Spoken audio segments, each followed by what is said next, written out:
Bonjour, j'espère que vous allez bien. Avant, on disait que si tu étais en train de prendre un bain dans une rivière et que le fou venait te prendre les vêtements et courir avec, qu'il ne fallait pas courir après le fou, de peur qu'on ne puisse vous confondre. Et je pense que ça avait une logique, parce que c'est quand même pas intelligent de sortir nu et de poursuivre le fou parce qu'il a mis la main sur votre linge. Ce matin, j'ai pensé à ces paroles parce que j'ai justement vu un fou, comme je vois partout ici à Libreville. Et bien cette fois, sauf que le fou, il y avait de l'embouteillage et le fou était complètement nu. C'était un homme. Et donc vous voyez que tous les bijoux de la famille étaient exposés.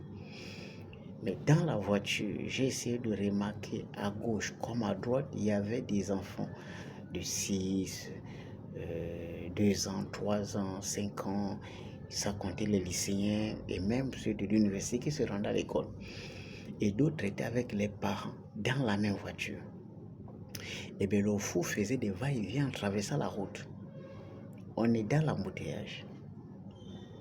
Moi, si je vous raconte l'histoire, c'est parce que ça m'a un peu embêté parce que moi également, j'avais des enfants. Vous savez, si on pouvait considérer que poursuivre un fou alors qu'il vous a volé le linge, c'est vous confondre, ça veut dire qu'on va penser que vous êtes tous les deux fous. Mais qu'est-ce qu'on peut penser d'un pays qui laisse les fous à la traîne comme ça? Les fous qui sont nus.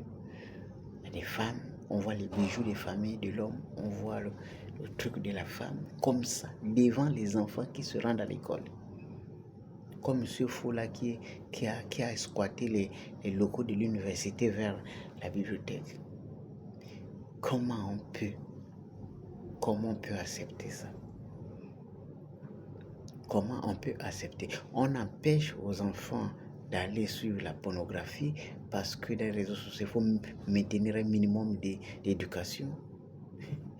Et vous les envoyez un fou qui est nu avec tout ce qu'il y a comme bijoux des familles. Et les enfants de 8 ans, 9 ans.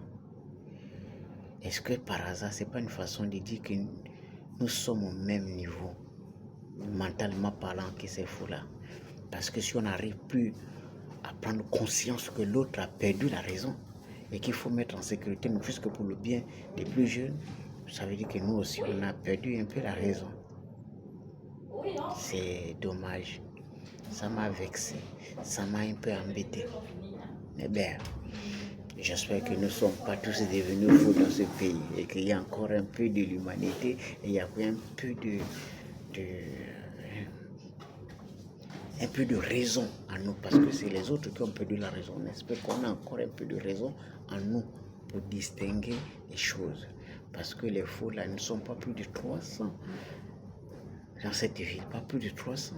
Les voir comme ça partout, se balader nus, comme si le pays n'était pas géré, comme s'il n'y en avait pas de maire, comme s'il n'y en avait pas une direction. Donc, ce petit peuple-là de 300, on ne peut pas les embêter. Parce qu'il y a des gens qui prennent des milliards pour aller chez les Blancs, là où ils ne peuvent pas voir un fou comme ça déshabillé. C'est une façon, ce sont les indices de l'extrême pauvreté et de l'extrême corruption. Quand tu vois ça dans un pays, c'est le pays en train de payer la raison. Des choses aussi banales et faciles. Que Dieu nous aide. On a besoin du secours de Dieu dans ce pays. Je vous assure que c'est quand les forces te dépassent, tu es obligé de te remettre à Dieu. Parce qu'il n'y a que Dieu qui peut sauver ce pays. Sinon, il est déjà foutu. C'est foutu.